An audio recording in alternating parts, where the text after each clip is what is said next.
Hi everybody! Ayan, so I am not actually video ready, but I can't help not to take a video of this kasi I'm so amazed with God. So let me just put this on a stand para hindi masyadong gumagalaw yung video.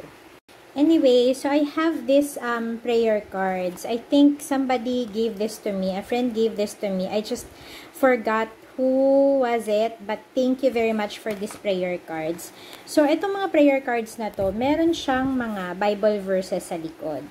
And, nung gumising ako today, I was actually planning to make sure that, I'll write something on this journal that I can share with you. Ang nisip ko, one day at a time. So, magsusulat ako ng Bible verse that I will be working on for my prayer for that day. However, naisip ko, bakit kaya hindi na lang ang gawin ko is, isulat ko na yung buong lahat ng mga Bible verses for the 7 days. So, Monday through Sunday this week. So, July 8 hanggang July 14, 2024. So, I have this 1, 2, 3, 4, 5, 6, 7 na Bible verses or Bible cards. And hindi ko pa sila nakikita, lahat sila nakataob. So, ang ginagawa ko, ino-open ko lang sila one card at a day. So, yung unang-una is eto. So, for Monday, nakalagay, ayan, Blessed be the Lord with who daily loads us with benefit of our salvation. Ayan. So, ayan yung unang Bible verse. So, that's for today. That's for Monday. So, parang ang galing na umpisahan agad yung Monday natin ng trusting in the Lord with His provision kasi it's first day. And then, para sa Tuesday na, ito naman siya. Ayan. So, sabi dito, remember, itong Bible journal ko, or itong journal ko, itong notebook journal ko, yung mga designs na ginawa ko dito, like yung stamp na trust Him completely, tapos itong lady washi tape, tas yung gratitude, yung mga yan, yung mga stamps na yan, ginawa ko na siya kahapon pa. And I don't have this prayer cards yet. So, wala akong idea kung ano yung mga nasa prayer cards na to. Pero ang galing lang na kung paano ko dinesign itong journal na to, yung mga Bible verse that I am, that I am going to write down, nag-match sila. So, kaya ako biglang napa-video ngayon because I wanted to just share with you that the Lord indeed knows what He's doing in our lives. Alam niya na I would be, intentionally writing down yung mga Bible verses ngayon because I wanted to share it with you.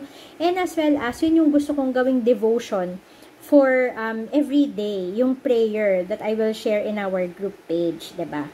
So, ito na nga. Come Tuesday, ang nilagay ko dyan, trust Him completely. So, yan yung design ko kahapon.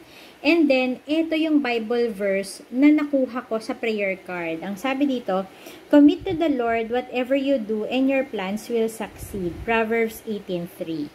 And then, diba, parang swak na swak siya dun sa trust Him completely. The Lord is telling us to trust Him completely and then He's telling us kung bakit. Diba? So, we have to commit it because when we commit it with Him and we trust Him, He will be the one to make the plan successful. And then, eto, nakalagay dito, she will not fall. Diba? Tapos nakalagay dito, blessed are the pure in heart, for they shall see God. Ang galing, parang nire-remind ka na you have to keep that heart pure for the Lord para talagang you will not fall. You will not fall into temptation, you will not fall into sinning, you will not be complacent in your Bible study. And for you to be able to do that is by making sure that you have a pure heart. And for you to be able to have a pure heart is by committing it to the Lord. Yan. And then, there is another verse for Thursday naman na parang nire-remind ka how to make sure that you keep your intentions pure. Why? Why do I say so? Sabi dito, teach us to number our days that we may gain a heart of wisdom. Ang galing lang, 'di ba? Kasi tinuturuan ka naman niya on how you'd be able to ensure na you're not falling behind kasi hindi mo alam kung meron ka pang bukas. Anyway, eto na. Eto yung mas na-amaze talaga ako. Ayan. So, ang design ko kahapon dito is gratitude. Ayan. So, hindi ko pa alam kung ano ilalagay ko talaga dito na Bible verse kahapon. But, yan na yung dinesign ko. Forever grateful, nakalagay dito, tas gratitude, ayan. Tapos, biglang, eto yung Bible verse for today, nung pagkuha ko doon sa Bible, sa prayer card. I will give thanks to the Lord with my whole heart. Sabi sa Psalm 9:1. Ang galing, no? Saktong-sakto. And then, for Saturday, nakalagay, battles are won on your knees. Tapos, eto naman, yung verse.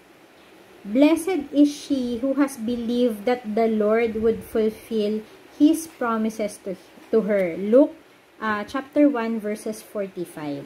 Diba? So, you know, when you are actually praying, you're actually believing that the Lord will be the one to fulfill yung promises niya sa'yo. Diba? Kaya, battles are won on your knees. You keep on praying because you keep on believing on the Lord. Ang galing! Meron pa. So, ito na, for Sunday. Nakalagay dyan. My dear, my plans for your future is full of hope. Love, Jesus. And then, ito yung dalawang Bible verse na nilagay ko. Psalm 9:1, I will thank the Lord with all of my heart and trust Him completely. Yung design ko kahapon. Matthew 28:20, I am with you always. Ang galing kasi sakto siya dito.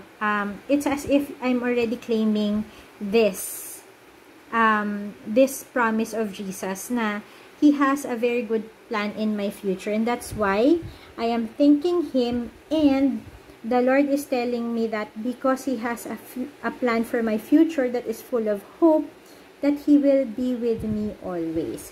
So, ayun lang. I'm just amazed, and because I am amazed, and I wanted this to be really a very blessed week for all of us.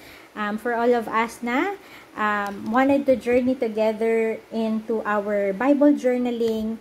I wanted to share this with you so that you will be encouraged as well. I'm not saying you have to do the whole entire week and write down all of your Bible verses or devotions or prayer.